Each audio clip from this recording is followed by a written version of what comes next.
Hello, and happy Friday the 13th to any combo lords. It's a fun little holiday, or however you treat that. To some areas of the world, it might mean nothing that the Friday is the 13th. In some areas, like where I'm from in America, it got this classic, notorious fame as a day of superstition or a day where bad luck things could supposedly happen. Now, I like to actually flip that and think if people are going to have this somewhat silly belief that the 13th being a Friday will line up with something bad being caused, why not flip that and say we'll treat it like a lucky day? If anything, it's something that has gained some notorious significance in history, and to treat it as a day related to luck could be fun, but we don't have to focus on the bad luck. We could also focus on the concepts of some silly casual good luck. Although it is also nice to analyze what it might mean to be scared of something, which is a sort of deep concept because fear is sort of underlying to a lot of our existence. And a lot of combo class has been me having to overcome difficulties, and difficulties can be related to fear in order to present something that lacks the fear, pure, happy knowledge, and so on. But of course, fear is something funny that underlies a lot of people, and some phobias even get names. And in fact, there is a name for the fear of the number 13. And in fact, even a few names when I looked up categorized for what you could call fear of Friday the 13th. Fear of 13s. These are spelled out in the main channel episode that I'll be dropping all about calendars and Friday the 13th right when this stream ends on the main combo class channel. So you'll see these words spelled out. In fact, maybe I'll pull open them on my computer here anyway so you can see what they look like spelled out. They're kind of wacky words. But you know how phobias can sometimes get these lengthy, interesting names? Well, here's the fear of,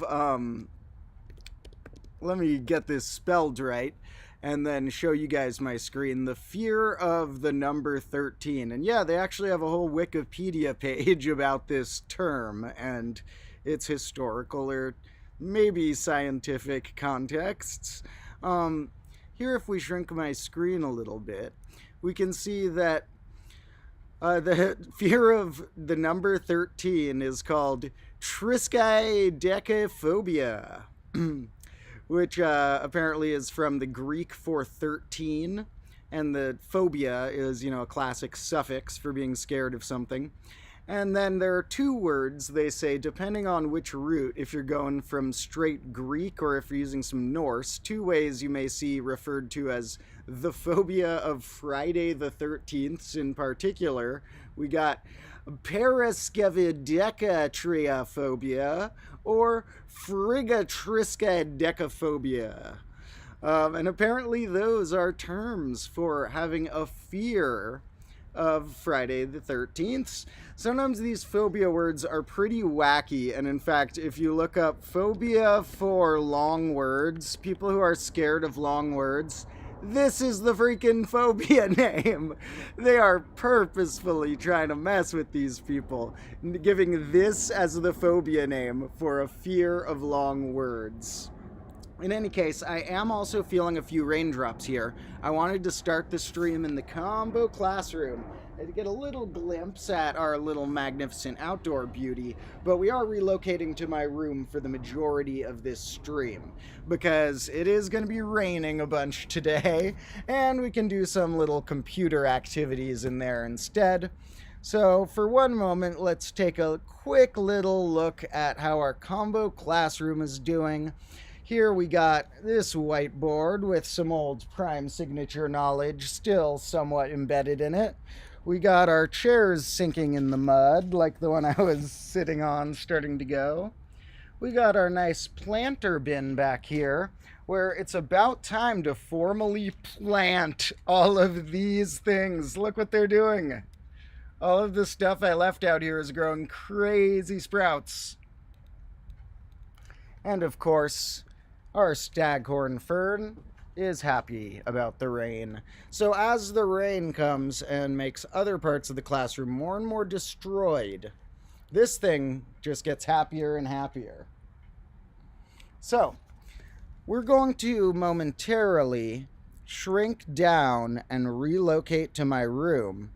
I'm going to, for a moment, just put you guys on my screen, and you can read a little bit about the fear of 13s while I relocate to my room.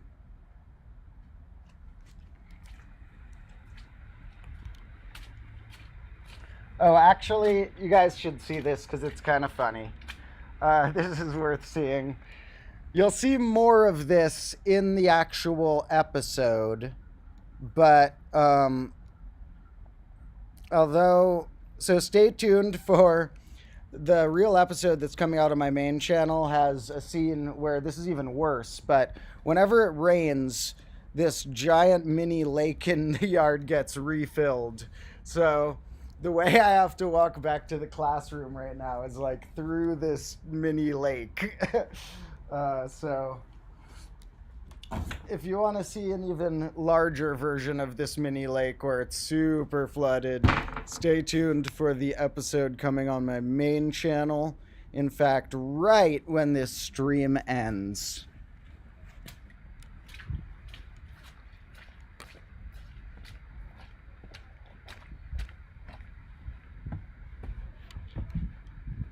And here we actually have to make one more stop because something that's quite Friday the 13th-y is black cats are also a source of superstition and one of those kind of silly bad luck charm concepts in some cultures of the world, a black cat crossing your path. Well, right here I just spotted a little fella named Sassafras, and this fella, as I mentioned in the episode I'm putting out, was adopted last Friday the 13th, and maybe we'll look at some footage of that in my room. So this little fella was a stray. He still has some missing hair, and he's still really cautious, and sometimes a scaredy cat, but he's grown very nice. Sassafras. That's a little sassafras. That's a good boy. That's a good boy. So this is a little stray cat that got adopted. He was feral, literally up until we got him fixed when he was still like super cautious about being around anyone. Last Friday the 13th, which was last May. And now he is a little cuddle monster. So, I had to take a little pause for that. On the way inside, we may have to even take a pause on one more cat. So I know that was a really magnificent cat, my other silky one, Sage, on the couch a minute ago. So really quick, we'll take a peek at him too. One moment.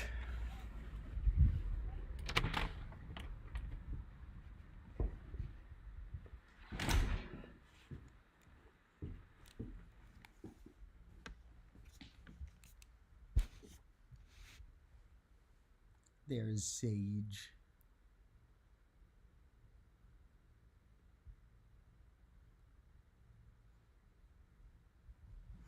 Okay. Gotta switch to my charger anyway.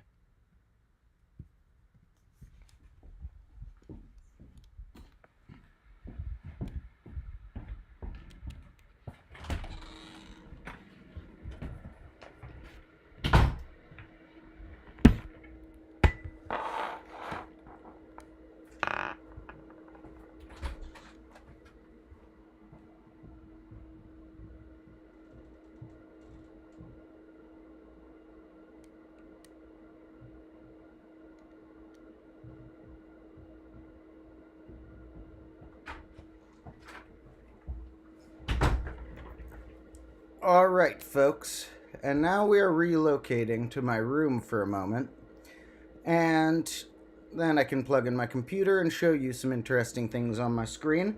And we have gotten 2 of my 3 black cats on the stream so far, and there's one more, Sage's fluffy brother Dandelion, who has been a star of many streams in the past, who we'll have to see if we can get our 3 for 3 cat run. So let me open this window a little more.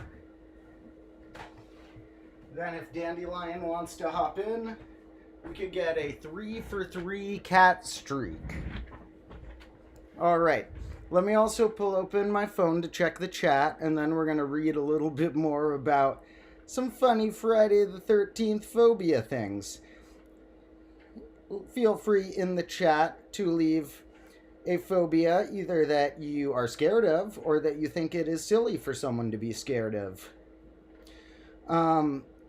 Thank you all for the comments so far, and I'm glad that we got a little visit from the cats. So let's read a little bit before we see any more sneak previews of cat stuff and fun stuff about what was going on with this triskaidekaphobia. So here we see that fear of the number 13, according to some folklore, emerged from a Norse myth of 12 gods having a dinner party, and the 13th guest was a trickster and caused some death. So that's an interesting thought. You know, sometimes a term that's used is a dozen is a nickname for 12, and they sometimes say a baker's dozen is 13. And when you hear baker's dozen, you think of it as lucky because you're like, you got a freebie, you got a bonus one. But maybe baker's dozen is cursed if 13 is. However, 13 is not a cursed number. It is, you know, just a good old prime number. 13, we will look at its traits as well. And it's not an all-star number. It's, you know, not as great as some of the other low numbers, but as far as numbers go, it's pretty dope. So we got some more theories about the 12th and 13th guest related to the Bible.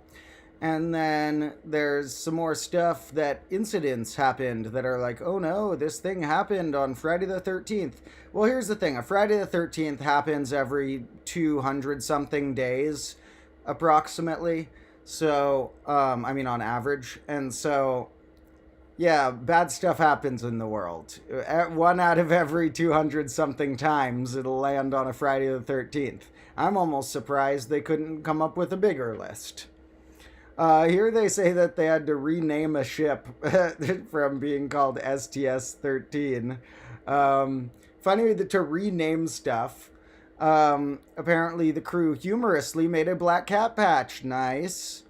One crew described as being pretty cool that they re-entered and landed then. Yeah, see, I'm down with this crew. They seem to have a good sense of humor about it. And here, the 13th floor. They omit the 13th floor sometimes. It's ridiculous. Go from floor 12 to 14. Absolutely ridiculous. What on earth? Why do you want all your floors above the 12th floor to be one higher than they actually are? Come on. So you also got some similar phobias. Words are pronounced different ways in some cultures is like that. Like here they say that 13 can be actually lucky in some language where it means sure to live, as opposed to 14, which is pronounced like sure to die. Oh man, yeah, they really gave a bias toward these words with the pronunciations.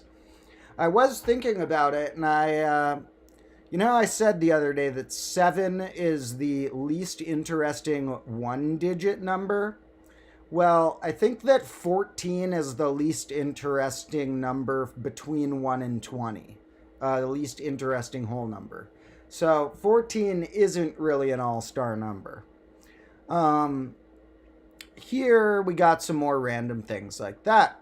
And so the phobia, we even get probably more stuff on the Friday the 13th here, where there's all these things about, oh no, bad stuff's going to happen, oh no. Now, it does have a social impact.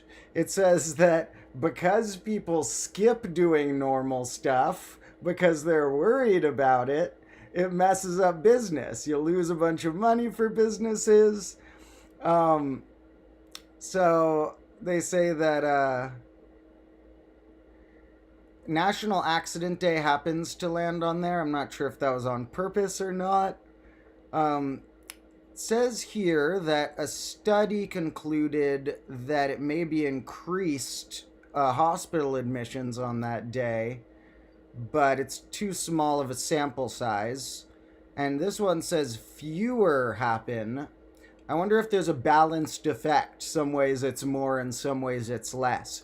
It's funny how a thing like that, the assumption that it will cause a problem becomes a self-fulfilling prophecy. The only reason there's more accidents on Friday the 13th would be people being paranoid about Friday the 13th. Self-fulfilling prophecy. Here you get distributions, and this will be in the episode I'm dropping after this. Now, for fun, we're gonna have to real quick take a peek at just how 13 itself is. And 13, let's see, someone's asking where you draw the line between phobias and superstitions. Now, really, they can overlap because a phobia would refer to something that you have a unnatural or more than helpful fear of. Not unnatural in that it doesn't happen to natural humans, but that it's more than logical amount of fear of. Like, for example, you could have a mild fear of lions. If you are face to face with a lion, you don't, that's bad, probably. But having a like safe fear of lions would be like, okay, if I'm face to face with lions, my heart will probably pump extra, and that's fine. That will motivate me. But like, I'm not going to be thinking about that day to day. And so, similarly, like you could have a logical amount of fear of spiders, and that would be like if a spider you don't identify and you don't know what type it was bites you and runs away before you can identify it, and it had thick legs and looked kind of hairy, then you're like, okay, maybe that's something that I do want to be fearful enough that I do my research or my follow-up due diligence on this. But you don't want to be going around life like, oh no, where's the next spider? Oh no, it's a little tiny spider. So a phobia is usually used to mean when it's more than helpful amount. And then a superstition is typically a term referring to that it is pseudoscientific, that it's, you have a belief that's correlated with something that is even further on the realm of the fear is due to your mental gymnastics or correlation you believe is happening more than a risk you're being put at. And superstition usually is like you'll have some thing that you think has some spiritual significance. And I don't mind thinking about things in a spiritual way. It's nice. Maybe you can have good luck charms that just for fun, you're like, I saw that. That's lucky to me personally. Maybe you can have things that you think are clues. I'll tell you more about clue theory someday, of how I think different things are interconnected, and little synchronicities could be like, oh, that meaningful coincidence gives me a clue about a pattern something else might have. But you don't want to take it to the point where you're like, I stepped under a ladder. Now my day is cursed. So superstitions can take it to a different level. Let's also see what Wikipedia says about that before we get mathy with the 13. What are some examples they have? They have a whole long article about this. Tons of them. So, yeah, a lot of them. Now, superstitions are interesting. I was almost thinking if we get bored later in the stream today, what would be funny is doing a tier list of superstitions. Which ones and how I would rank them would be based on which ones actually I think are spooky or bad, or well, I guess, I don't know, superstition tier list would maybe just have to be how fun it is. But like phobia tier list would be how genuine of a fear it is versus how like non-helpful of a fear it is. Like that one we looked up a minute ago about a fear of long words. That's pretty ridiculous compared to like a fear of heights. Now, a fear of heights actually can be useful. If you didn't have any fear of heights, more people would be falling off stuff. But so too much fear of heights can be bad. It's interesting. I have that feeling where if I'm on a tall place, I get a feeling in my stomach that's like a phobia mixed with this instinctual reaction. And it's probably helped me not fall off anything tall, but there have been times where I've had to be like, no, there's like a railing here. I'm not actually going to fall. Some phobias I've gotten over consciously. It's good to challenge your phobias and superstitions. because a lot of people are built with a lot of fears, and even like pickiness can be a fear, things that you don't like doing. And so similar to like how it's good to get over pickiness of foods by trying them enough times that you end up not only not caring about them but kind of finding something to like about them. Like there's a lot of foods I didn't like as a kid that I forced myself to eat a few times and then found something to appreciate about. And with things that are deeper than just a pickiness, but like a fear type reaction, is some of them that I've definitely gotten over pretty strongly is I have a fear instinctually of needles or getting injected by things, and that used to be really bad. Like I was really bad as a kid at like having to get a shot at the doctor's office. And then approximately 2 years ago on January 17th of 2021, I had a crazy incident where I almost died that I will tell you more about in some documentary or memoir later. And I was in the hospital for a while, and I had to get multiple shots a day for a week or two. And pretty quickly, I was exposed enough that I didn't mind it. Same with having to swallow big pills. I had a huge phobia for trying to swallow a big pill. And then I had to swallow just like these insane ones while I was in the hospital. And then I was like, okay, I'm used to it. I can do it. So sometimes a little exposure helps. And then another one in general I have that's weird is like the phobia of seeing blood, which is, I don't have it in like a way of, I'm scared of describing it or I'm scared of it conceptually. I'm totally fine discussing it conceptually. It's a weird thing where if I see blood or a cut, it makes me feel lightheaded in a way, in a physical reaction, similar feeling to when you're at a tall height. And it makes me feel like I'm like standing on nothing. Like it's like weird. It's like you're standing on a cloud. And it's a really weird reaction because I'm not like conceptually scared of it. It's a physical thing that happens, like a fear of height feeling. And it's kind of weird, and I had to get over that a little bit, but from like getting cut a few times or like seeing people get cut. And so that I partially got over, but it's still a weird like reaction that can hit me.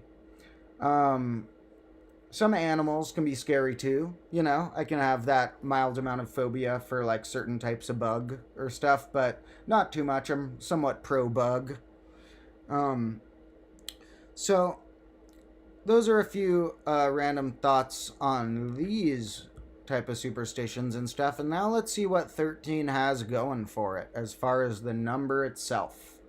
What does our baker's dozen get us? Now, by the way, let's do a little sneak peek of, I keep saying there's going to be an episode on the main channel right after it. You guys want to see the thumbnail? So this episode's going to be called something like, it's, what is the title? The Calendar with 13 Friday the 13ths every year. Now, that's not the only focus of the episode. It's actually the longest episode on the main channel yet. It gets kind of carried away. There's a lot of roasting of our current calendar system. There's a presentation about like this better 13-month calendar, a presentation about a new other calendar that I invented for fun while I was filming it. There's cooking, there's flooding, there's a lot of random facts. There's stuff about how leap years actually work and how leap seconds work. For those of you who don't know, there are leap seconds. And so here is the thumbnail of the episode we're about to see, which is all about there should be 13 months. And here are my 3 cats for their good little black cat good luck charm. Now, since this is a thing that is up right here, these cats, let's look at a really cute little video that I found when I was like looking for a little clip of my cats to put into the episode. So this is shortly after I adopted the other guy, but this is my first 2 main cats. This is Sage is the silky one and Dandelion's the fluffy one, and they're twin brothers even though they're total different amounts of fluffiness. And this is them being really cute and cleaning each other. And then there's little Sassafras by the door and me going over. There's me going over to give Sassafras some pets. And he's looking shy at first right there. but he comes back for a little bit more love. And then, oh, and Sage is just cleaning his brother, being so nice. And then after this, Sassafras was like, well, that looks fun, whatever they're hanging out doing. I want to hang out. And Sassafras came over to them and said hi, and it was very cute. So, those are how now I have 3 cats. Kind of ridiculous. 3 black cats, but good for a Friday the 13th. So, 13. Oh, they mentioned the 12 days of Christmas. I might mention, maybe we'll do a bonus video sometime about how the 12 days of Christmas song, where you accumulate all those gifts, relate to tetrahedral numbers, the level beyond triangular numbers. So, let's see what else our comments say before we look at a little more. People are mentioning they have that blood reaction as well, and one had a friend who passed out too. I wonder that. If I ever saw like a corpse or something very crazy, I wonder if I would pass out, because I've had that reaction where when I see a bunch of blood, it makes me feel weirdly, not even in a movie, but more so in real life. It makes me feel like I'm standing on nothing. It's really creepy. It makes you feel like you're like light-footed. Yeah, phobias, very strange, and they cross over with these superstitions. I would say that 13 is definitely, a nonsensical phobia. Being scared of a number is a kind of silly one. Unless, I don't know, maybe there's a really dangerous, irrational number we'll come across someday. The anti-golden ratio. Actually, there is kind of an anti-golden ratio. The golden ratio is negative reciprocal. But, yeah, whatever. So, someone's mentioning their birthday was on the 13th. The 13th is also an important day to me, just to be personal for a moment. I used to have a bit of a alcohol problem and drink way too much, and it was correlated with a somewhat dark phase of my life, and definitely didn't help things in that dark phase. And I quit drinking right before when a 13th hit. I don't think it was a Friday the 13th, but it was a June 13th of like a year and a half ago. And that does mean that as of today, I haven't drank any alcohol, just for my choice, because it's just better for my personal life, in 19 months ago from today. So, that's pretty cool. But not that that's, we'll get more into that another time. Someone's saying fear and respect for bees and hornets. Now, hornets are a bit spooky, but bees, as far as honeybees and even wasps, I want to promote less fear of those. I think people should diminish their bee phobia. I think bees are pretty awesome. We're definitely going to do an episode about bees sometime. I have a friend whose family does some beekeeping, so I'm kind of waiting until I set up an opportunity for me to be in like a bee suit and like interacting with bees. And then we'll do an episode about how bees are underrated. And it'll also probably mention the time I was chased by a swarm of wasps when I was like 18 or 19. Or like maybe 17 or something. It was very scary. I only got one sting somehow. But that makes me not like wasps as much as bees. But it's actually a myth that no wasps pollinate. There are types of wasps that pollinate. So I'm going to say that I'm anti those really big hornets and those really annoying yellow jackets. Other types of wasps, because my Divide by Zero video is like the most popular combo class video on this channel. Has 8 million views on here. It's also the most popular video on the combo class TikTok. Now, a lot of you don't know that there is a combo class TikTok that actually had its shorts posted on it before the main channel. Now, a lot of it's the same shorts, but one example of a short that ended up being on the TikTok and didn't get reposted on as also being on this bonus channel on YouTube is one with the cat in it. So we're actually going to take a little peek at combo class on TikTok, my page there. I don't like the app as much, but just because I want to show you this one clip with the cats. Where's back on Friday the 13th? Now, most of these are the same ones that are my shorts on here. There are one or two that I didn't put as shorts on here because they were going to spoil something from a super cool main channel episode that's still coming from some topics. So there are some bonus ones on here if anyone's ever bored, but most of this is on the main channel. But for one little sneak preview, this is a little video that is just on there, which is about when I adopted these guys, and it's this little clip that we already watched of them hanging out. And that's Sassafras and me hanging out with him, and that's my little Sassafras cat. So, there we go. That's just a fun little bonus, but you'll also get to see that clip again in our episode coming soon. It is the longest episode yet. If you want to see even more of a random, nah, I'll wait and show you, but the episode's right here. I have it on my desktop. Maybe we'll do a slightly longer sneak preview in a minute. But that's a little story of some cats and bees and more. Someone asked, am I good with girls? Maybe they mean with me? If they're asking me, I don't know. I don't have a girlfriend right now, so arguably that makes me not as good. But I've had fine, good experiences with girls and what some people would consider success if they're treating things as more black and white than they really are. So I would say I'm pretty good at social stuff, including what some would consider getting girls or dumb things like that. The world's not that black and white, and so it's really about just having good relationships with humans. I would like to have a girlfriend, so maybe I'm not as good at it currently. Maybe I've been spending too much time introverted in my room making videos this year. But, I don't know. I've had good relationships and things in the past. And I also have a great group of friends who you will see more of in the future probably, who are pretty cool. Very cool. And let's see. People are mentioning also the number 666. I did a short at one point about a lot of fun facts about the number 666. There are actually a lot of crazy things about the number 666. It has a lot of interesting traits.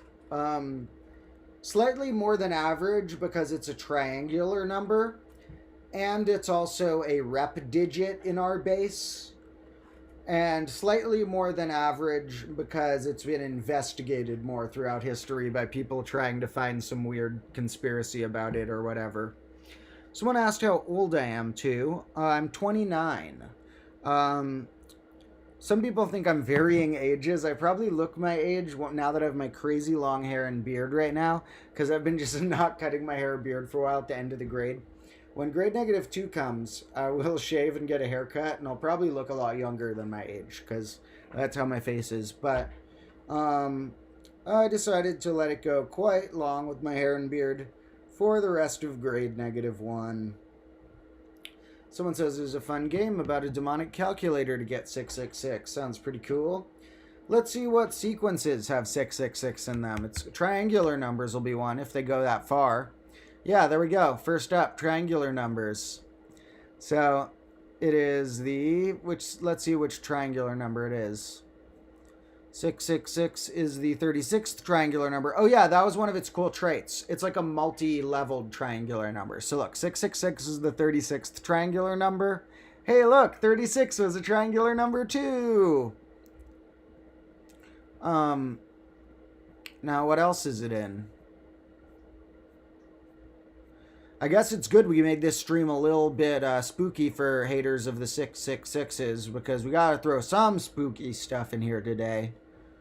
The second hexagonal numbers, some form of hexagonal numbers. The rep digits in our base.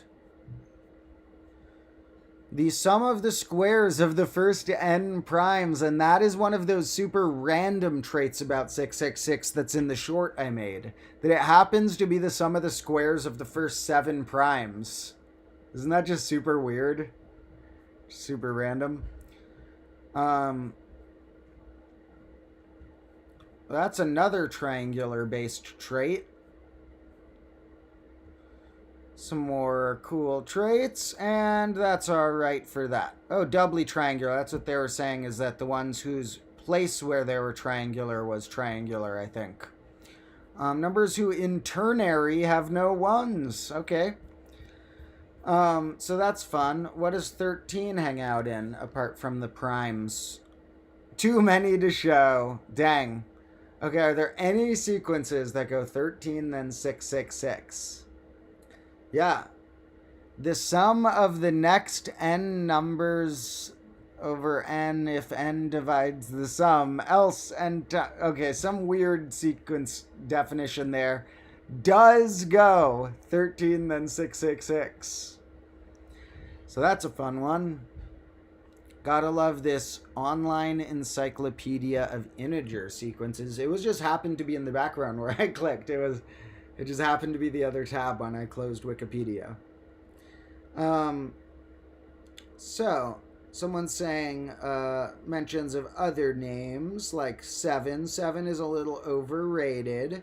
7 does get credit as a lucky number in some societies, but I think 6 should get that credit. Someone's asking if I believe in astrology type things, like lucky numbers according to positions of stars at time of birth.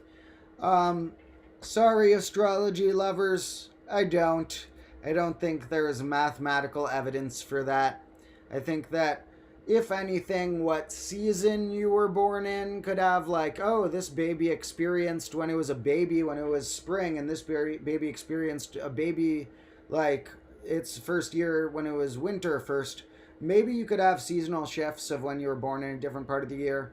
But as far as the way horoscopes are written, no scientific backing to that. It ends up being very random and arbitrary. So, sorry, horoscope fans. Astrology is a bit of a pseudoscience. In fact, I had fun once when I had a coworker at an old job who liked astrology, and they were like, I can guess anyone's zodiac sign. And I was like, okay, you've worked with me for a while. You think you know my personality. What do you think mine is? And you know how there's 12 zodiac signs? Well, they guessed mine on try 11 out of 12 possible tries. Someone says, what about 667? It's the neighbor of the beast.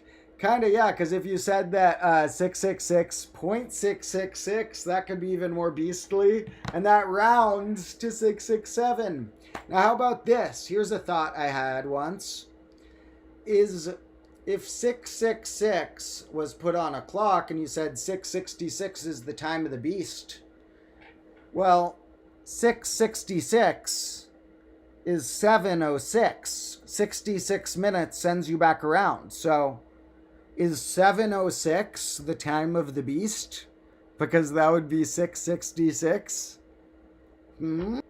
Something to wonder. Right now, did we just get past 13 o'clock? Because that was 1 o'clock? So, a lot of ways we could round these numbers into the more rounded version of the beast. So yeah, there's also this number that's like a beastly prime, the Belphegor's prime. That's a pretty beastly prime. See, it got that 666 in the middle, got all the zeros and ones, it's palindromic. So, it's a fun prime. There's also a mini one of them. Where's the mini version? I don't know. In the book I had by Clifford Pickover, that they're quoting here, he also had a mini version of one. But yeah, you got primes with stuff like that in there. So, a lot of various ones. Let's see. Some questions I will have to wait until later grades to answer to some specific questions. Um, and I think that if I'm still logged in, one thing that seems logical to do right now is, am I still in the zone here? Yeah. Is, remember that robot that is really bad with numbers? Well, let's see what it thinks about 13. Tell me an interesting mathematical fact about the number 13. Oh, an error.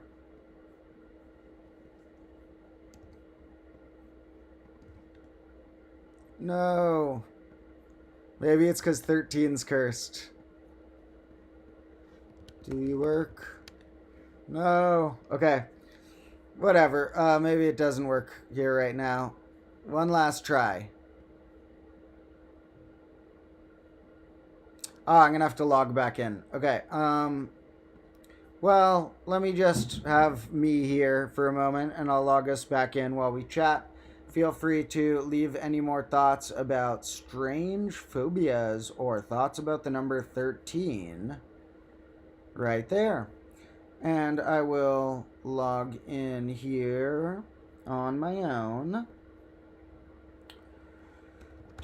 One moment, folks. I just need to know what this robot thinks about 13 because it was so bad with all the other numbers. I know if you ask it, like, tell me a detailed history about Friday the 13th, it'll be fine. Oh, that's ironic. They make you do you know those checks that say, I'm not a robot when you're signing in? It's making me do one of those things where I click a box that says, I'm not a robot to sign in. It's like to talk to a robot. They're like, you must prove you're not a robot. No robot on robot communications. As long as you're not a robot, you can talk to the robot. All right. Let me get us in here, and we are in. So now I can send us back where you can see this.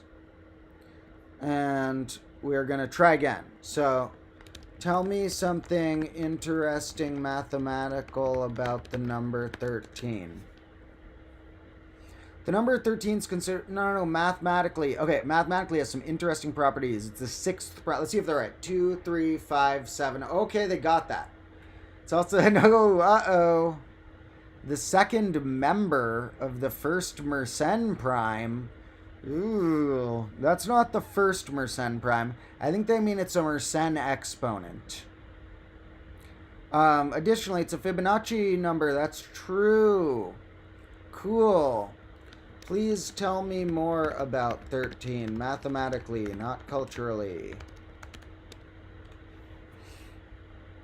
Sure, here's some more. It is a prime, true. Being the sixth, it is preceded by the... Okay, they're learning about primes.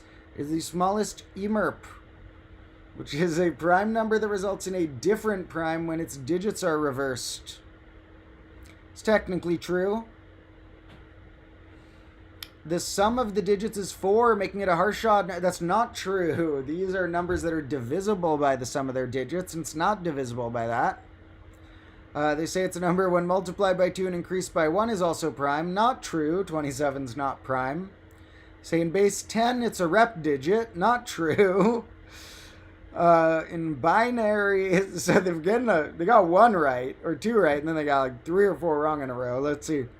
Number 13 in binary is this. Is that right? We got 1 plus 4 is 5. Yeah, that's right. Which is also a rep unit. No.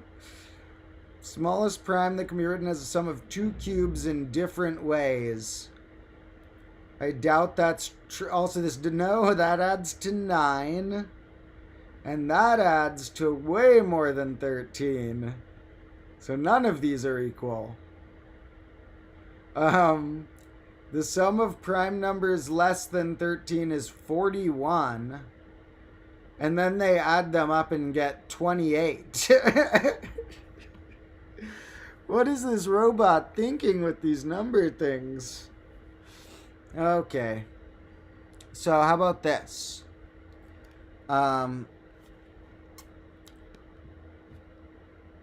I want to know a little bit about Friday the 13th. So, let's say, what is something factual, not, or let's just say factual, about a Friday the 13th? What is something factual? It's considered to be unlucky. It occurs when the 13th day of the month falls on a Friday. That is a fact, I guess you could say, more like the name. This can happen at least once a year, happen up to 3 times. Correct. The most common calendar year in which it occurs, okay, something like that. They're using these words we saw. Cool. Cool. These are some facts we saw. They got similar stuff Wikipedia has. Is there any reason Friday the 13th would be scientifically more unlucky? There's no scientific evidence. That's true. The idea it's evolved over time with no scientific basis. It is not a... Well, it is a scientifically recognized phobia. It has a name.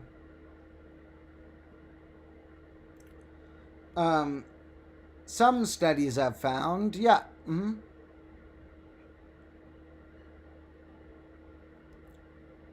All right.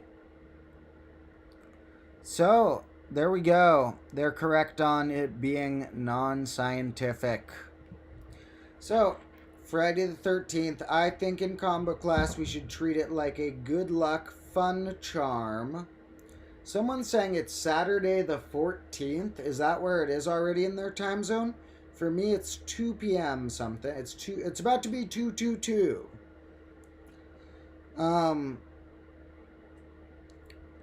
Let's see, what else is there? Someone's claiming 1 is prime, and I would not call 1 prime because then the fundamental theorem of arithmetic, where everything has a unique prime factorization, doesn't work, because then you could say, like, 26 is 2 times 13 times 1 times 1 times 1 times 1 times 1. So it's, it makes it less unique of their structure. As far as 0, I would say, arguably is like an anti-prime. Arguably 0 has everything as a factor. You wouldn't typically define it the straight up same way that it has every factor. It doesn't work that way in the definition, but in some ways it is reminiscent of having every number as a factor. So, yes, people are knowing 28 plus 13 is 41, so they were close to getting to the 41. That's true.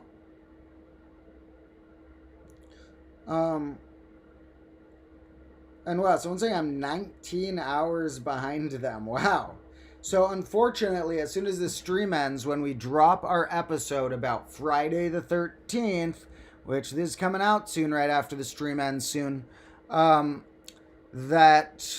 it is not going to be that day anymore for you guys. But the good news is in that episode, I have not only a list of the next Friday the 13th that will occur, but also, as we can see, a proposal for how... You'll see in the title that in the one of the calendars that is proposed in the episode, there would be 13 Friday the 13th every year, so we're not going to have to worry about missing them. So that'd be pretty good. Now, someone says if one's not prime or composite, then it's not an integer. But no, actually, integers usually are given 3 categories, or for the positive integers. So the positive integers are usually said that they get 3 types. You get primes, composites, and you get the unit, which is 1. It gets its own special title. Your unit, and then you get your primes and your composites. And that's the way to make the algebra work tidiest, and then things get good prime factorizations and stuff. Now, 13 is a prime, but it's, not one of the ultra small primes. It is a prime that's in a neat streak where it's part of a prime quadruplet, 11, 13, 17, 19. So 13's hanging out with some primes. It's our baker's dozeny number. If we were in base 12, 13 would have the properties 11 currently has. It would look like 1 1. Although I'm starting to lean more and more toward base 6 being the best. So in base 6, 13 would be written 2 1. It would be the 21.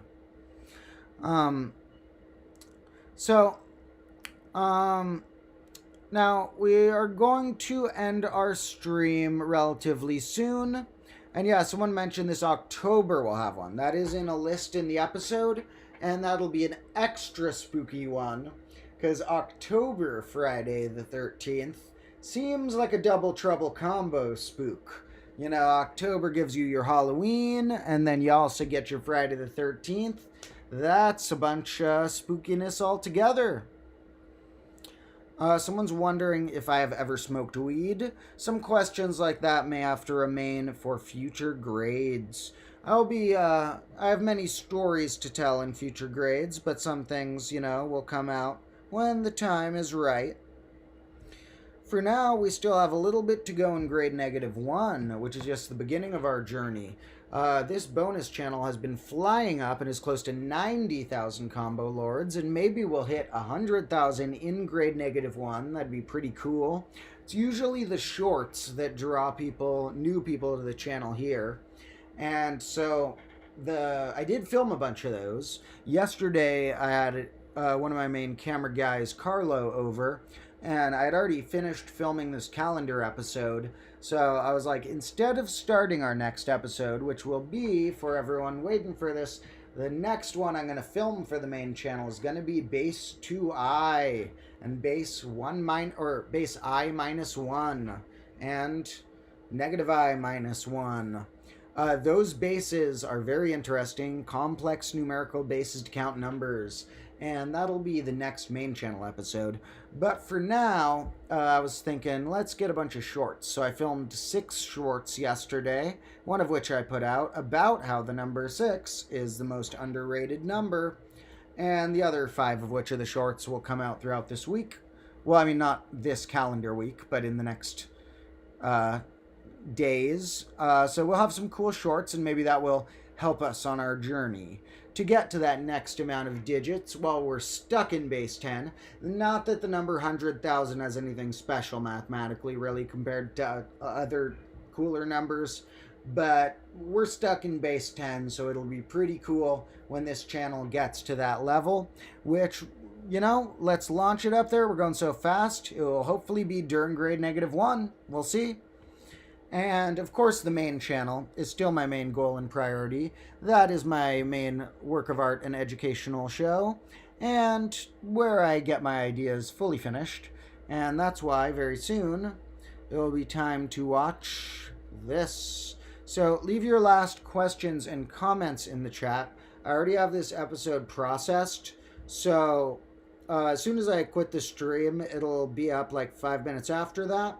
And you can just check on the main combo class channel, which what I recommend is I post all kinds of crazy stuff on this channel, and then I only post really good episodes about once a week on that main channel. And in fact, for the rest of the grade, it'll be more like one every 10 days, but they're going to be a little longer. And this one is the longest episode yet on the main channel. It's like 24 minutes.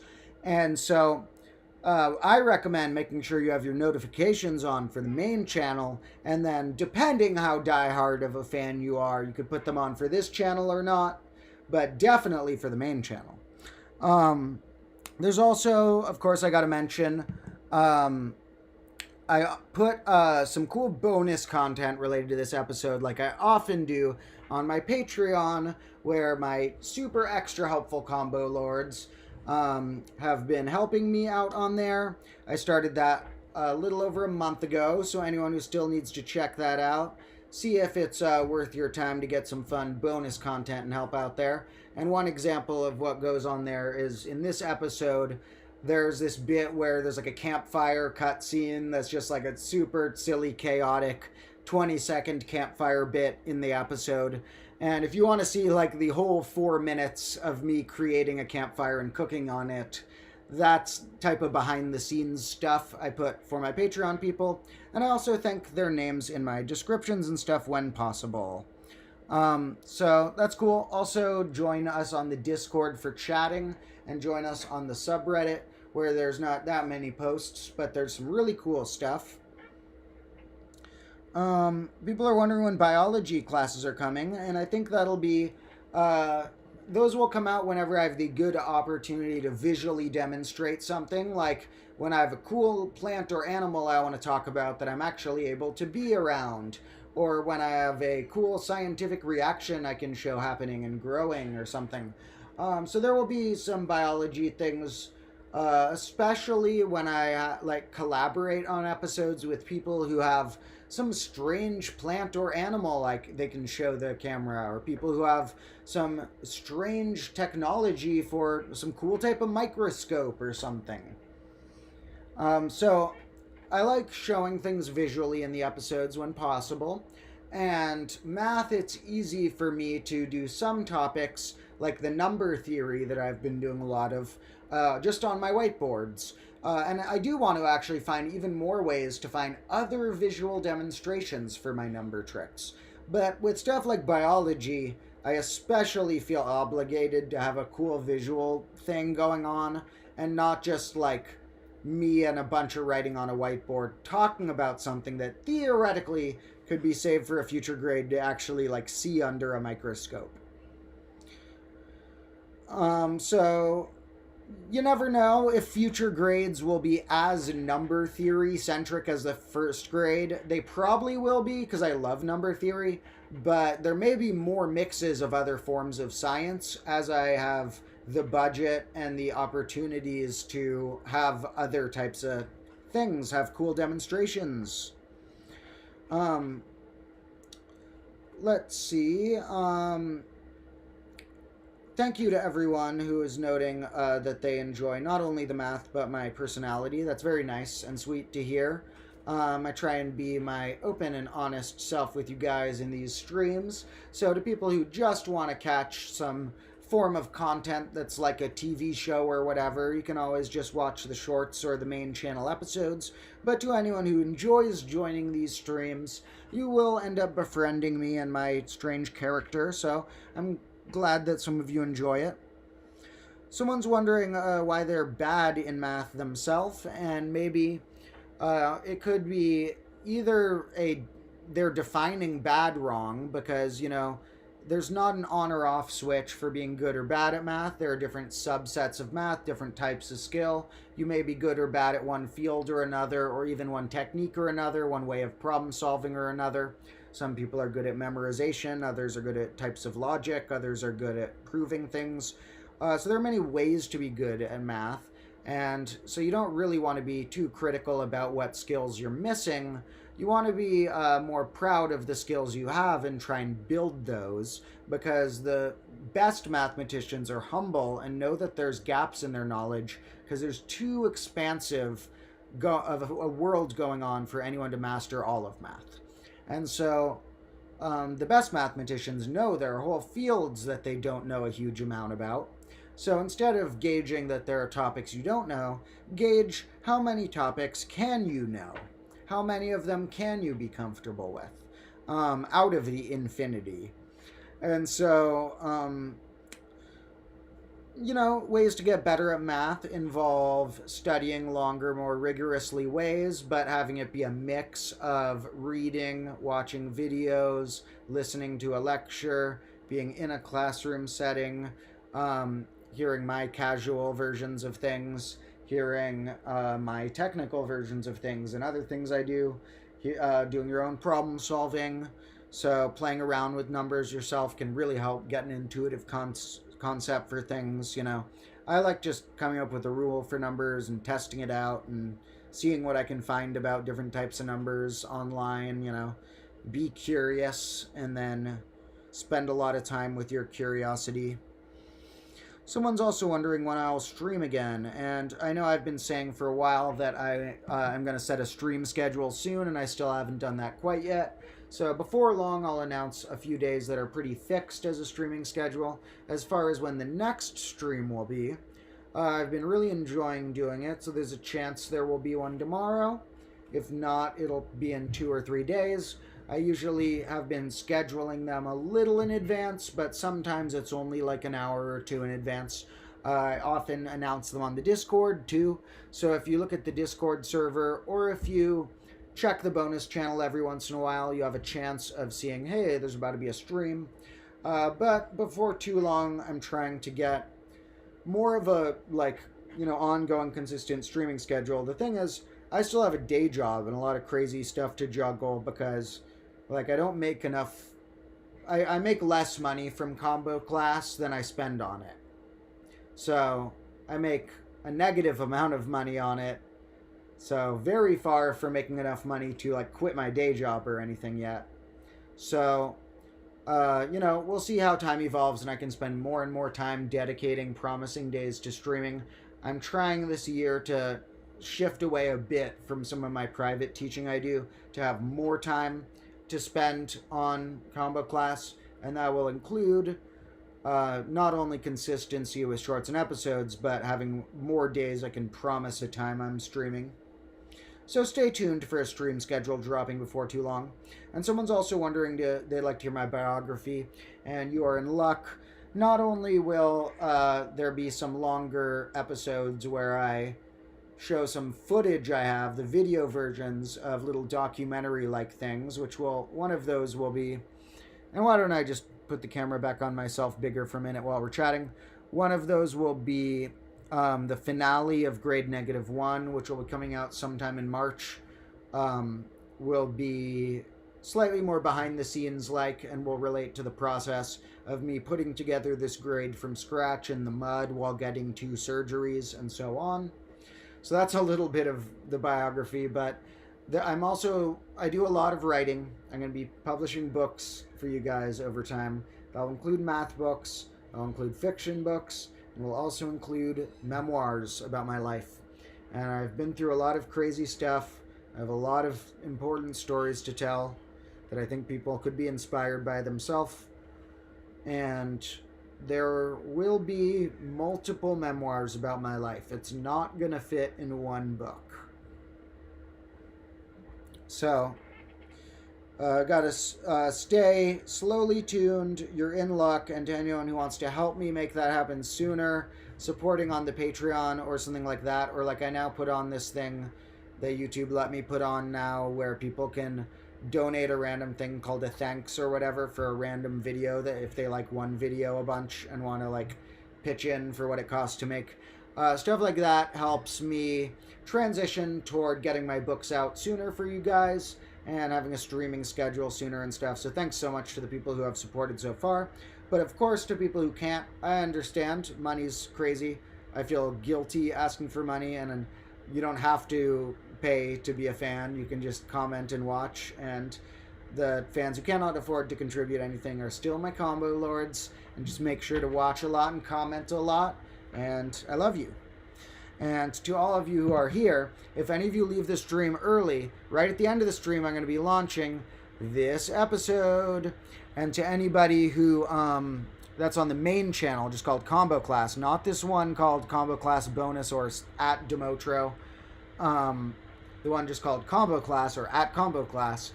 To anyone who leaves early on the stream, check back on the main channel to watch that later today.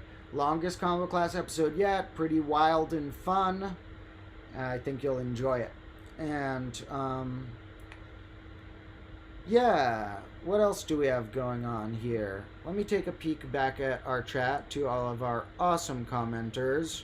We have a fan who's saying pi and that tau is wrong. And I got to admit, I'm on that team too. That, tau is a cool concept, but I don't think it deserves the credit. I think there are slightly more ways in which pi is the useful one in your equation than times in which tau is the useful one in your equation. For those who don't know, tau being 2 pi, and some argue that that should have been the one with the main symbol, and that we should say half of that when we're referring to pi.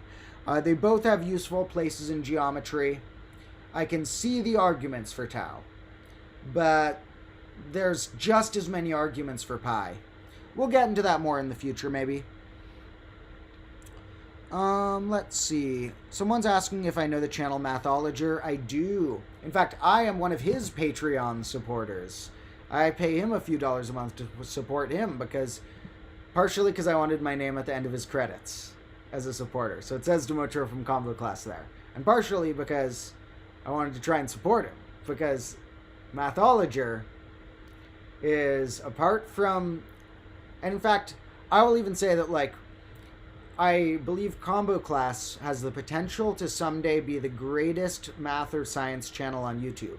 But there are channels such as Mathologer that have such a breadth of work already out there that I have a lot of catching up to do. And that I would say that currently, if I was asked with a gun to my head what the greatest math channel on YouTube is, it would be between 3 Blue 1 Brown or Mathologer. Or once I get another grade or two out, Combo Class. But Mathologer is amazing. I would maybe even put it above 3 Blue 1 Brown, possibly, because Mathologer is like, if I could collaborate with one channel, I might pick him. He makes works of art. His videos are going to go down in history. So... anyone who needs any bonus curriculum after you watch my videos, watch the Mathologer videos. They are a little more confusing sometimes than my videos. He goes kind of hardcore on the math concepts. So they may be a little over some people's heads. I still think it's good. It's worth watching videos you can trust, and you can trust his videos. I think it's worth watching videos you can trust that are above your head and just trying to absorb what you can about the concepts.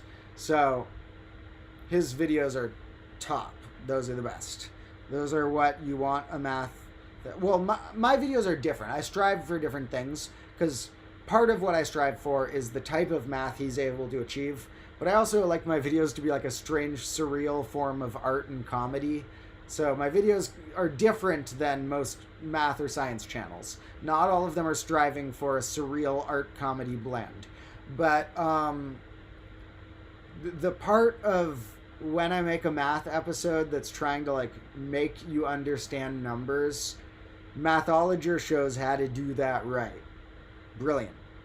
I even have the books he's written, which his videos are arguably better than his books, but his books are... one of his books that's just, like, short, simple proofs really good. He's written good books, too. So, yeah, shout out Burkhard Polster. Those are some of my dream channels who I want to collaborate with sometime. I want to work with him. I want to work with Vsauce. I want to work with 3 Blue 1 Brown. I want to work with Stand Up Maths, the guy called Matt Parker who runs that. And I want to do a presentation on Numberfile. So, anyone who happens to have a connection on one of those people, tell them how cool Combo Class is and that I am more than down to give them one of my coolest ideas that I have saved. Those are the only channels who get one of my grade -2 ideas, apart from grade -2 getting them. So that's my little rant about that. Yeah, I love Mathologer, one of my favorite channels. Someone's asking, what's the point if knowledge is infinite? Well, a lot of things are infinite. You know, a lot of times there's an ocean of infinity and you have a finite island. So nothing wrong with expanding finite islands, even if the ocean is infinite. So knowledge is like little islands, and hypotheses are like islands made out of sand or something. And they're in a little ocean of questions. Someone left a fun puzzle about base 16 to reverse and decode or something. Sounds cool if anyone wants to try that. Someone's wondering about why unique factorization is important about one being prime. To clarify that, it's useful to have structure for numbers, and it turns out that if you say 1 is a separate thing, 1 is called the unit, and primes are ones that have 2 factors, 1 which isn't them and themselves, then it turns out that every composite number that isn't one of those two, every integer that has more than 2 factors, has a unique prime factorization. 28 can only be described as, in terms of multiplication in integers, as 2 squared mixed with 7. But if you say 1 is a prime, then it's like 2 squared times 7 times 1. 2 squared times 7 times 1 squared. All of those are also equal to 28. So you have multiple ways of writing each number. So if you decide, well, we're going to call 1 the unit instead, then everything has a unique singular one-to-one prime factorization to number. So because that's so useful and neat, it's like, yeah, let's call 1 the unit. It makes it so much easier for math instead of being like, oh, for some reason we'll let 1 be a prime and then they don't have unique factorization. You don't really gain anything by calling 1 a prime. But you lose unique factorization.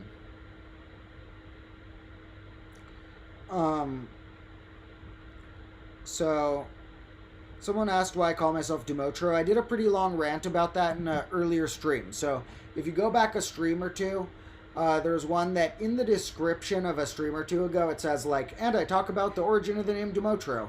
Whichever stream has that in the description has a longer version of the story. So I'm not, I'll say it again someday. I'll make a whole video that's not a stream that's just like, this is my 5 minutes about it or whatever. But it's a little too soon to redo that story.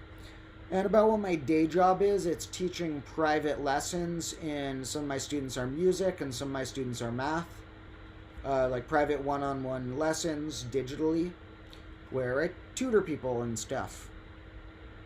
And while that is cool, and I love my students, a future goal is to be able to, you know, make more money on combo class than I spend on it so that I can spend more time teaching the masses of you guys as opposed to having to focus a portion of my week on one-on-one lessons. So let's see. Someone says, can I tell them one of the crazy stories for now? Why don't people ask a few random questions about my past and I'll pick one of them to tell a crazy story about. So anyone who's around can ask any random question about grade 0, which is my past. Ask a question about grade 0 or about what was secretly happening in grade -1. And I'll pick one of them to tell a little story about. Here's the thing, folks, is that sometimes I dodge questions because I'm very honest with you guys. You will never catch me telling a lie in a stream, and that's why I've been through a lot of crazy stuff, and there are things that are embarrassing or have legal ramifications, or I have to ask other people if I'm allowed to tell the story, if I should leave their name out or not, or they involve crazy stuff. So instead of ever telling a lie on stream, you will find me occasionally being like, oop, we're not talking about that right now. But I will answer one random anecdote of one question people ask today. So let's see. Someone mentioned that they stopped watching Mathologer after he got accused of something by an old collaborator. I looked into that briefly, and I don't believe it has any credibility. I think the other guy was just super jealous and trying to cause trouble. So I didn't end up believing that was a worthwhile reason to think that was a factor of anything. So go Burkhard Polster. And someone says my style's more messy than theirs, and it's true because I'm not really a math channel. This is a channel about the combo of learning and existence in ways I believe them to be. And it starts out a little more direct with like, let's learn some math facts in my crazy scene of clocks and stuff. And you'll learn more about the philosophy that weaves together all of why I make my videos certain ways over the grades. But I definitely have a lot of influences that are outside math. I like things that are surreal. I like things that are funny. I like things that are chaotic. I like things that have nature in them. And so there's a lot of sides of me that come through in my videos. Like, I'm also a musician. I like taking hikes. I also like watching things be chaotic and burn and destroyed. So there's other sides of me, you see, that aren't just the side of me that likes numbers. So combo class is part of why combo's in the name. It's a little bit more of a mixed experience than you'll get from another math channel. But I think the world's like that. I think that math is secretly underlying a lot of reality, and that there's no reason to be like, well, now we're only talking about math. Now we're talking about reality. Well, they go hand in hand a lot. Someone's wondering about the story about this lab coat, and people can ask more questions if they want, because this isn't as much of like a story in that you can kind of see the story by watching on the main channel. I recommend to anyone who really likes combo class, sometime while grade -1 is ending, rewatch. I'll make a playlist of this soon, so it's easier to do this. Rewatch grade -1, the main channel episodes, in order. It's supposed to be kind of like a TV show. There are running gags, there's little subtle bits of lore, there are purposeful things evolving in the backgrounds and stuff. And so you can kind of see the desk do a thing throughout the season. By season, I mean like not season of the year, like a season of a TV show, it feels like to me, kind of my grade -1 on the main channel. You can see the desk do an evolution. You can see the lab coat do an evolution. You can see my hair do an evolution. And you can see certain clocks do their own evolutions. And so there's... and other running gags and themes that build up. So I recommend at some point before I drop the finale, which is going to have a lot of like behind the scenes and a lot of culminations of little running gags and stuff, rewatching them in order. And I'll make a playlist of that soon. But if you do that, you kind of see the story of the lab coat. Basically, I bought this lab coat because I was filming a bunch of random stuff and I liked making chaotic videos in the past. And if you go there, I've shown this to some of the higher tiers on my Patreon, one of my old channels with some crazy videos on YouTube. Sometime I'll share it with all you guys. But I have other channels that used to be on YouTube that would be hard for you to find right away. But, you know, you'll see them in the future, where I would do all sorts of different videos. And then when I was like, okay, we're going to try and do some math and science type videos and make the chaos steered toward not just combo chaotic things, but a combo class, then I bought a lab coat a bit before I bought the whiteboard. And I got it from an actual medical supply store because at first I was like, hey, maybe a lab coat will be fun to wear.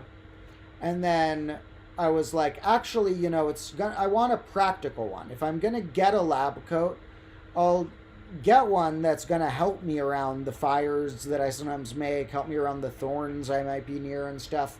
And then I found it very practical, and I was out in the mud and the dirt and the rain and the fire and the thorns and the ink and all that stuff.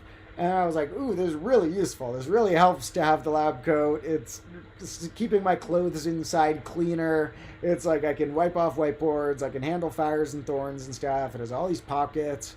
And so I started getting hooked on wearing the lab coat.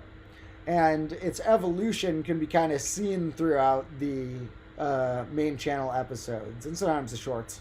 Because like there's an episode where I get this burn mark on it. There's an episode that shows the moment, a flashback of when this dice, or this die, I guess you call a singular one, always throws me off still. Where's the die that got embedded in it? Look, this is like fused in there. And this is melted clock bits, and there's paint of the primary colors from the Threven episode. So there's pretty visual, able to see. I don't need to tell the story there that much of what happened. A lot of the stories from my life, from my past, you guys are going to get lucky because a lot of them I have footage of. So, you know, not only am I going to be publishing memoirs of strange things over the time, but there will also be like documentary-ish ones of the parts I actually have footage for. So let me take a peek at a few more comments before we start steering toward dropping that main channel episode. To anyone, another reminder to anyone who leaves before the stream ends, cool main channel episode coming out after. Someone's saying one's like a superhero and zero's like a villain. I can kind of see that, but it's a little different. I don't know. 1 and 0 are so powerful. 0 is in a way more powerful, but 1 has its own utter power to it. There are ways, there are different ways of analyzing numbers, and one of the books that I'm going to write that's a fiction book but has a lot of math themes in it, not the first one I'll publish probably, but there is one that is very centered around the trio of 0, 1, and infinity. And that trio is very interesting philosophically. And, you know, infinity can mean a lot of different things in math. 0 and 1 are a little clearer, and they are powerful ones. I don't know if I would call 0 the villain, though. It's sort of like we fear it because it's so powerful, but 0 is like the void. 0 is the all-encompassing, the unknown, the mystery. 0 is powerful. So, someone says they're going to put that long thing in the comments of the very next video. Sounds good. Always down for puzzles like that in the comments. To anyone who's here, when the main channel episode drops, right when it drops, if you leave some sort of comment about how you came from the stream, I will make sure to like your comment. Because remember that the algorithm really... all the algorithms on all the social medias care about comments more than likes. And that's why controversial content does so well. That's why content that's like purposefully trying to get people angry does so well. Because they comment about their anger. So I'm not like trying to purposefully get people angry. I don't want to play the... I mean, you have to a degree, think about like your thumbnails and your upload schedule. But I care more about the art and the teaching than the playing the game part of it. So the more that all of you combo lords just leave a bunch of random cool positive comments, the more it'll help us counterbalance against all the people who succeed in the algorithms just by getting like pissed off comments that matter more than dislikes. Because you know that's why you see those... the type of thing you'd see on like TikTok or YouTube Shorts that you're like, what is this? This is so ridiculous and dumb and bad. The content that makes you think that and you're like, why am I seeing this? You're seeing it because so many people commented that thought. So you got to counterbalance it with our good educational loving content by leaving a lot of random combo comments. And so anyone who leaves a comment just about their favorite holiday of the year, or that they are having a nice Friday the 13th and that they hopped over from the stream, will be helping out. And I usually like all of the first comments on the videos anyway, people who care about that. Someone's wondering if I'll make a video about Gödel's incompleteness theorem at some point. Sometimes pronounced Gödel's. And yes, I definitely will. One of my favorite, most influential math books from childhood, one called What is the Name of This Book by Raymond Smulyan, is touched on that. And I didn't understand it as a kid, and then I came back to the book, and it was this cool like mountain of knowledge in front of me to understand. And so I've always had a soft spot in my heart for that.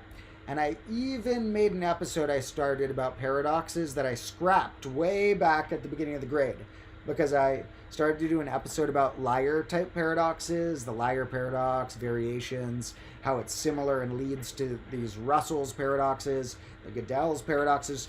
And then I didn't feel like I did the episode as good as I could have. And that's like maybe the only episode I filmed a whole episode worth and scrapped. Because I thought I could do it better. So we'll have a real good version of all sorts of self-referential based, statement-based paradoxes, all in one mega episode, structured as sort of beyond the liar paradox. Someone asked if I've ever been into prison. So I have not. Well, so jail and prison are different. I haven't been to prison. I have been handcuffed and taken somewhere by cops before, which you might call a jail. I think the place where I had to be for a bit. Not positive if they call that a jail or just like, oh, they were in the holding waiting cell or whatever. But prison is more like you have been sentenced to something and you got to stay there a while. I've not been to prison. I cannot say for sure whether I have not been to jail. We'll cover that in a later grade. So, what else do we have? The most embarrassing moment. Don't know if I can get into that quite yet. There's not like one that comes to mind, but I could come up with embarrassing ones in the future, but maybe I'll skip that out of the questions for now.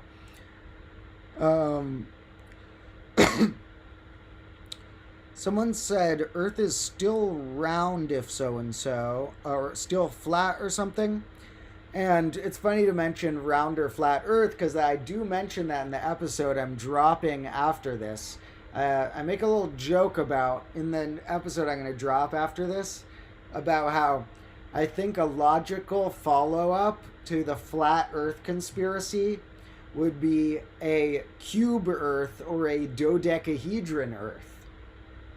Because then it's like, oh, like, can't you imagine the Flat Earth Society, like, half realizing? This is related to something I've written before that I'll show you at some point, but can't you imagine, like, a Flat Earth Society? You think they've gone under a realization. They're like, it's not just flat. They connect around.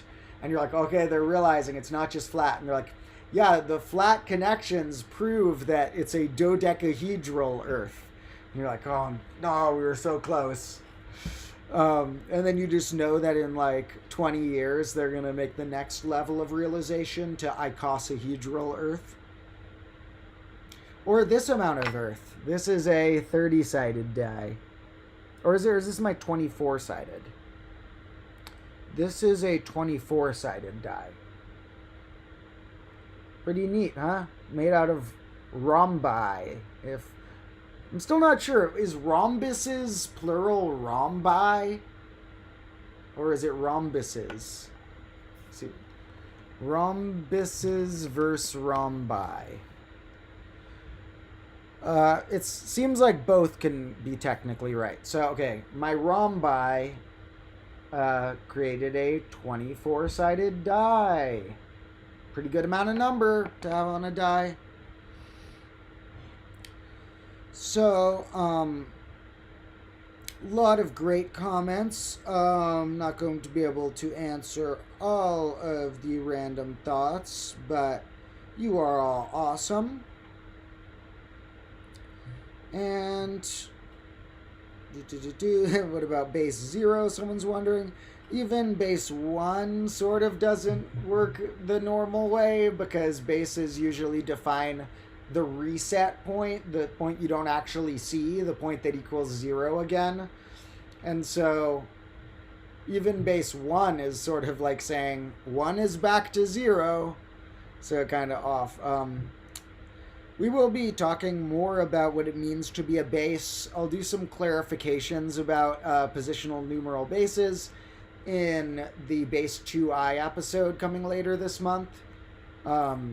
So yeah, like after this calendar episode, after this episode,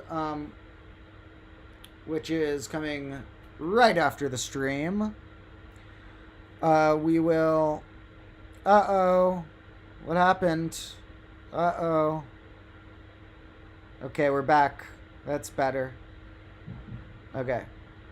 After this, the next episode may be a little more than a week from now because I want to take some time on getting it extra good, but it'll be the base 2i episode. And then there's only going to be 6 more episodes after that to make grade -1 have 36 episodes. The base 6 100 sort of, the number 100 in base 6. So we're going to have, after this calendar episode today, there will be 7 more episodes counting base 2i, and counting up to a really long behind the scenes finale. And each of those episodes, like I mentioned, may be more like 10 days apart instead of I've been getting them out like 6 days apart. But some will be longer. Like this one today is 24 minutes. And some of them are topics I've been wanting to do a while. This one happened to work on Friday the 13th thematically, but I wanted to make an episode about this calendar and the grade for sure. So I was like, okay, time to get this episode about the calendar. And then there are a few other topics that I've been wanting to do all grade, and I won't feel like I did the grade right if I don't sneak these particular topics in. So it's a couple really pretty cool topics that might be 20 or 30 minute episodes when they're done, but they're going to be pretty awesome. And then we won't have much of a summer breaky thing. You know, we may have at most a week or two off before we blast back at the beginning of April with grade -2. So that'll be exciting. There will be some modular resets. For those thinking it's looking pretty trashed out in the combo classroom, when you see this episode, okay, so to anyone who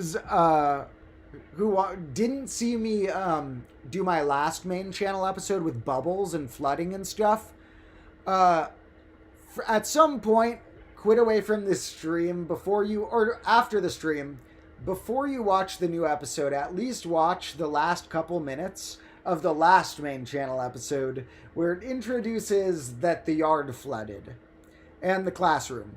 So it's looking post-flooded and mid-flooded during this episode. Looking kind of trashy. So to those who aren't fans of when the classroom looks like Chaos Land, well, you just gotta wait till April. We'll get a modular reset. We'll have a new desk in April. So someone said opening Omegle could be fun. Maybe. We already have a lot of fun games I like to do here. We already have our chat robot. We have our graphing crazy shapes. And we have a few other ones. And one of those may be a fun game to do. There's one of the games we'll do in one of our upcoming streams.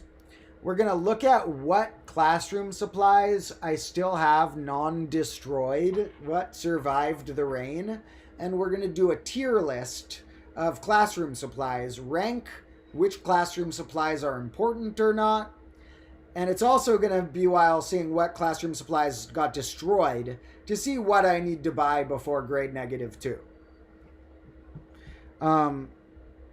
I know we need more clocks, don't worry. So, a lot of more fun questions and comments. I love you all. Super great thoughts. And someone's wondering about if there's clever bases that could make rational forms for irrational or transcendental numbers. For transcendentals, it's going to be tricky because they'd have to be in a given family. Like, if your base relates to making pi have a finite form, then only, like, things that are multiples or things like that of pi would have a finite form. Because transcendentals can't describe other transcendentals unless they happen to be in the same family.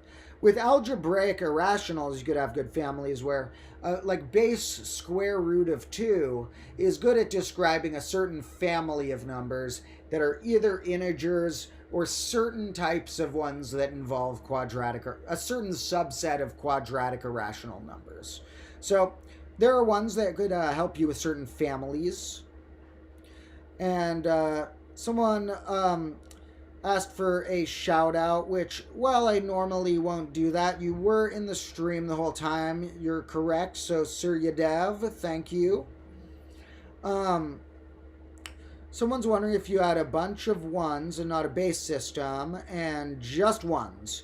So that's basically tally marks. You could kind of consider a base one, but you're editing your definition by saying we're using digits that are the digits between 1 and b instead of between 0 and b minus 1. So it's using different rules than binary, but it's like your tally mark base. Bijective unary. Do I like base -I? Well, we're going to have to go into which complex bases actually work well in the episode that's mostly about base 2i, but you're going to want a little more going on than just an I. That's sort of like base 1-ish, little small to work with. So you're going to want something like base 2i or something like base I minus 1. Those sound random, but they work well.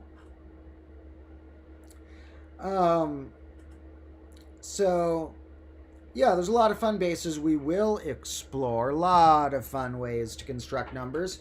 All of these are still within the realm of positional numeral bases. There's other ways you could write numbers, but this is a little trio I wanted to fit in grade -1, where we already had episodes about how to count in base -10 and other negative bases, how to count in square root and irrational bases, and now we're going to have the complex bases, and all of these are within the realm of these positional numeral bases, where each position is a power of your base number, and our goal is to use a minimum set of digits to express things in finite strings when possible.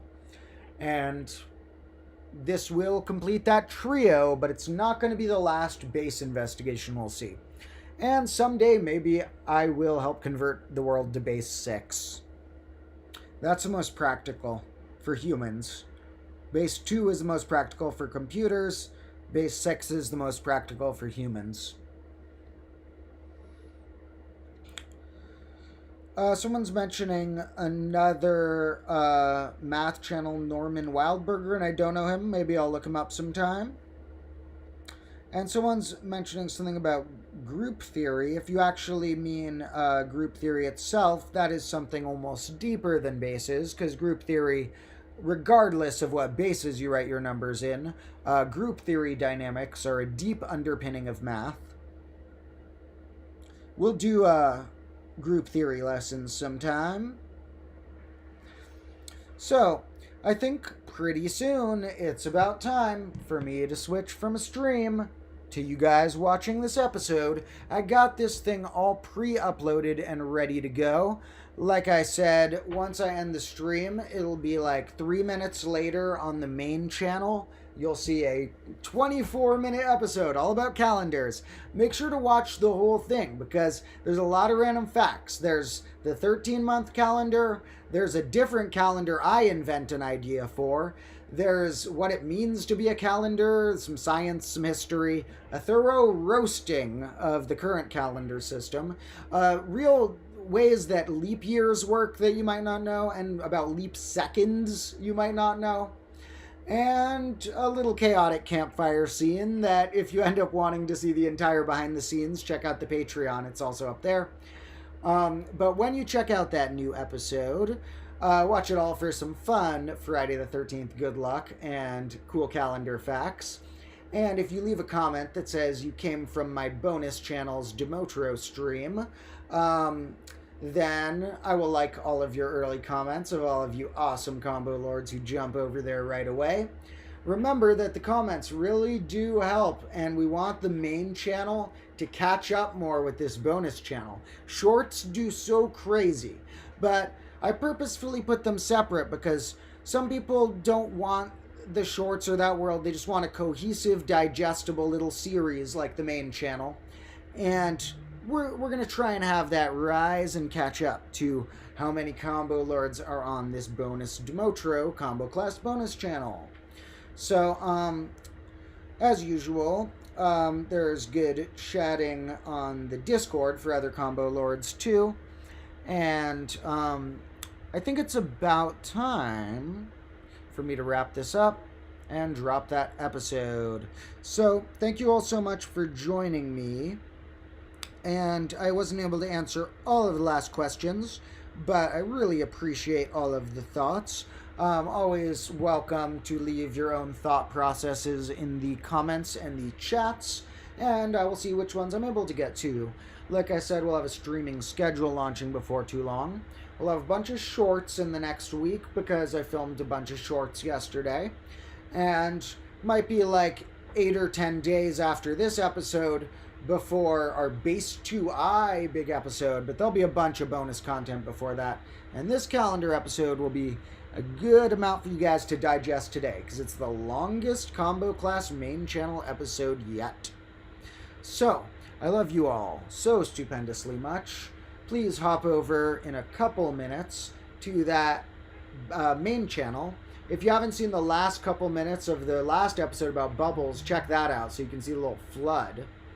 And I will see some of you in the comments of that new video very soon. Have an awesome Friday the 13th. Remember that we might as well treat it like a good luck charm.